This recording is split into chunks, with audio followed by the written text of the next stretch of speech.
ସମୀର ଦାସ ପାଖରେ କଣ ଅଛି ସେ ତ ଶୁଖିଲା କି ଏଇଲେ କଣ ତାକୁ ଆଉ ଯେତେ ଚିପୁଡିଲେ ତାଠୁ କଣ ରସ ବାହାରିବ କହୁଛନ୍ତି ଯୋଉ କଥା ସମୀର ଦାସ ପାଖରେ ଏଇଲେ କଣ ଅଛି ଯେ ତା ପାଖକୁ ଯିବା ଏପଟେ ରହିଲେ ବହୁ ପୁଅ ଅଛି ମାଡି ଆସିବ ଏଇଆ କହୁଛନ୍ତି କି ସବୁ ମା ମାନଙ୍କୁ କହିଥିବେ ତମକୁ କହିଥିବେ ଆରେ କାହିଁ ଯାଉଛ ସେ ମିଟିଂ ରେ ସମୀର ଦାସ ପାଖରେ କଣ ଅଛି ସେ ତ ଶୁଖିଲା କି ଏଇଲେ କଣ ତାକୁ ଆଉ ଯେତେ ଚିପୁଡିଲେ ତାଠୁ କଣ ରସ ବାହାରିବ ମୋ ପାଖରେ କିଛି ଥାଉ ନଥାଉ ମୋ ପାଖରେ ହୃଦୟ ଅଛି ମୋ ପାଖରେ ଆତ୍ମୀୟତା ଅଛି ମୋ ପାଖରେ ଭଲ ପାଇବା ଅଛି ସମସ୍ୟାର ପଡିଲେ ରାତି ଅଧ 5 ପର ଯିଏ ଡାକିବ ସମୀର ଦାସ ଓ କରୁଛି ଆଜିର ଦିନରେ ମଧ୍ୟ ରାତି 2ଟାରେ ଯଦି ଫୋନରେ ଯାଇଥିବ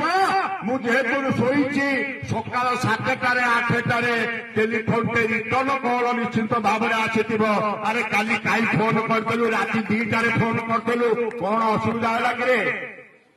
କେତେକ ସମୀର ଦାସ ପାଖରେ ଅଛି ସମୀର ଦାସ 15 ବର୍ଷ ଯେତେବେଳେ ବିଧାୟକ ମନ୍ତ୍ରୀ ଥିଲା ତମ ଘରେ ଚୁଲି ଜଳାଉନଥିଲା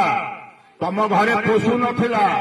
ତମ ପିଲାଙ୍କୁ ସମସ୍ତଙ୍କୁ ଚାକିରି ଦେଇଯାଉଛି ସେ କହୁନଥିଲା ଏବେ ତ ତା ପାଖେ କୁଆଡେ ବହୁତ ଅଛି କହୁଛନ୍ତି ଯୋଉ କଥା ସମୀର ଦାସ ପାଖରେ ଏଇଲେ କଣ ଅଛି ଯେ ତା ପାଖକୁ ଯିବା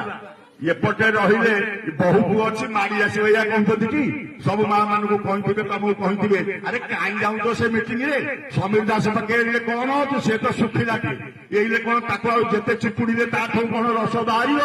ମୋ ପାଖରେ କିଛି ଥାଉ ନଥାଉ ମୋ ପାଖରେ ହୃଦୟ ଅଛି ମୋ ପାଖରେ ଆତ୍ମୀୟତା ଅଛି ମୋ ପାଖରେ ଭଲ ପାଇବା ଅଛି ସମସ୍ୟାର ପଡିଲେ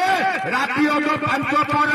ଯିଏ ଡାକିବ ସମୀର ଦାସ ଓ କରୁଛି ଆଜିର ଦିନରେ ମଧ୍ୟ ରାତି 2ଟାରେ ଯଦି ଫୋନରେ ଯାଇଥିବ ମୁଁ ଯେହେତୁ ଶୋଇଛି ସକାଳ 7ଟାରେ 8ଟାରେ ଟେଲିଫୋନରେ ରିଟର୍ଣ୍ଣ କଲ୍ ନିଶ୍ଚିତ ଭାବରେ ଆସିଥିବ ଆରେ କାଲି କାହିଁ ଫୋନ କରିଥିଲୁ ରାତି 2ଟାରେ ଫୋନ କରିଥିଲୁ କଣ ଅସୁବିଧା ହେଲା କିରେ କେତେକ ସମୀର ଦାସ ପାଖରେ ଅଛି ସମୀର ଦାସ 15 ବର୍ଷ ଯେତେବେଳେ ବିଧାୟକ ମନ୍ତ୍ରୀ ଥିଲା ତମ ଘରେ ଚୁଲି ଜଳାଉନଥିଲା ତମ ଘରେ ପୋଷୁ ନଥିଲା ତମ ପିଲାଙ୍କୁ ସମସ୍ତଙ୍କୁ ଚାକିରି ଦେଇଯାଉଛି ସେ କହୁନଥିଲା ଏବେ ତ ତା ପାଖେ କୁଆଡେ ବହୁତ ଅଛି